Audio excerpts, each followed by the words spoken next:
Hello, welcome to my latest diary entry. This is number 4, I believe, unless I've really lost track of time since I've been stuck inside, but I think we're on number 4. Just before I start today, this is a particular message to Sarah, because apparently you couldn't see me yesterday because my top blended into the sofa, so I've gone with the brightest colour in my wardrobe to make sure that you can see all of me.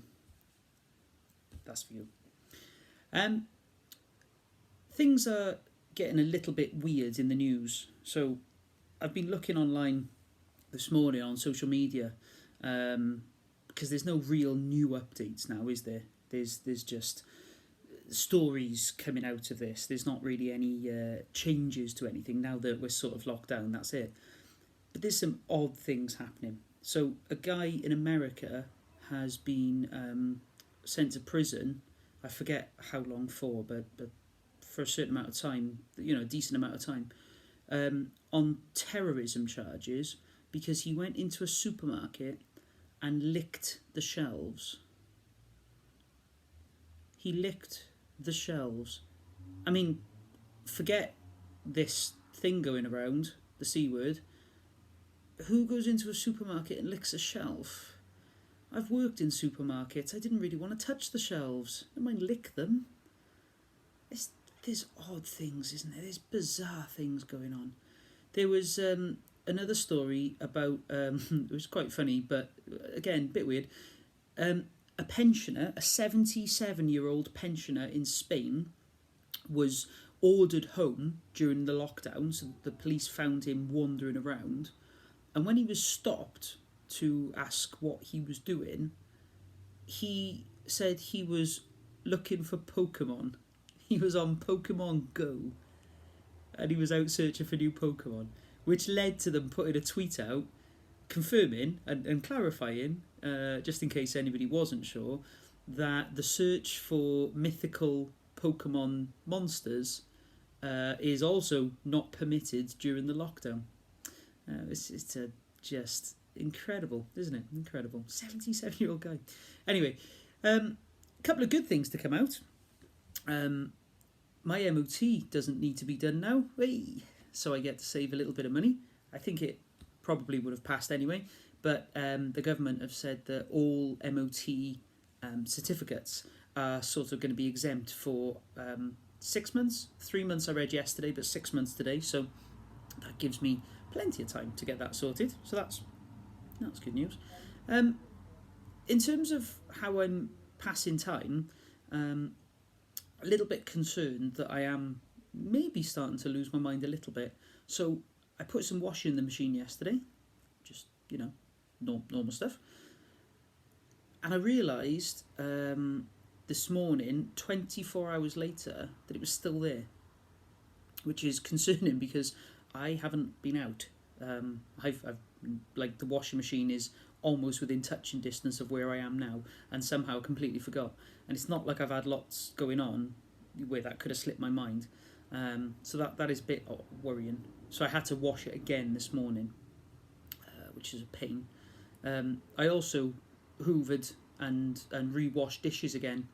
I didn't forget, I just passed the time, isn't there? Something to do. I think I've washed the same dish 3 times now. I haven't used it in between, but there you go. It's clean though. It's good. And there's not a speck of dust in here. In fact, I could make a game out of... No, I won't do that. I won't find the dust. Just one thing to sort of finish on, which I think is really important, joking aside.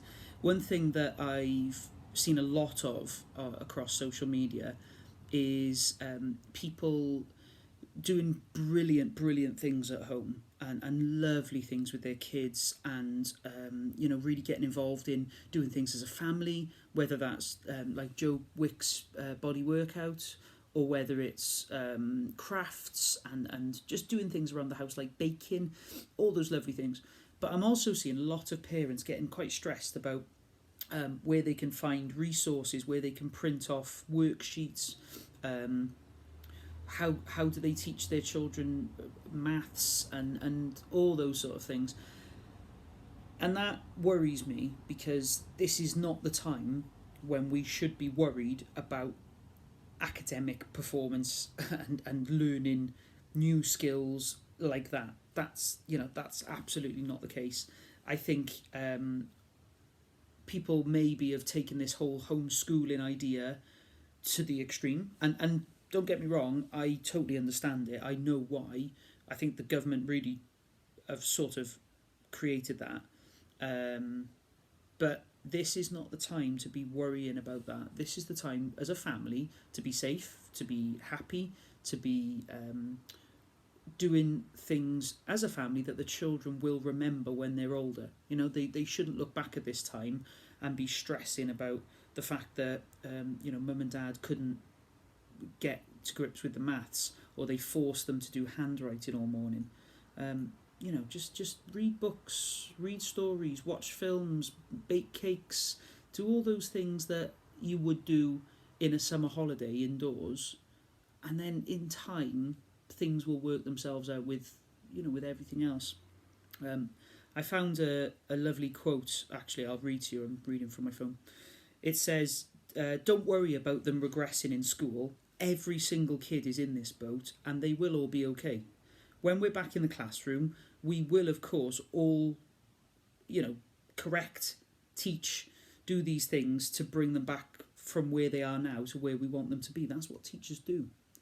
Don't pick fights with your kids because they don't want to do maths. Don't scream at them for not following the schedule. Don't make 2 hours of learning time if they're resisting it. If you can leave them with one thing, it's that at the end of this, your children's mental health is far more important than their academic skills. And what you want is for them to have memories that last way longer than this incident, of good things that you did together. So, if you are doing lovely things at home, keep doing them. They're so, so wonderful to see. But if you are stressing, and if you are forcing your kids to do things that they're just not in the right headspace for, it doesn't help you. It certainly doesn't help them. Just enjoy the time together. That's it for today. I will speak at you again tomorrow. Bye.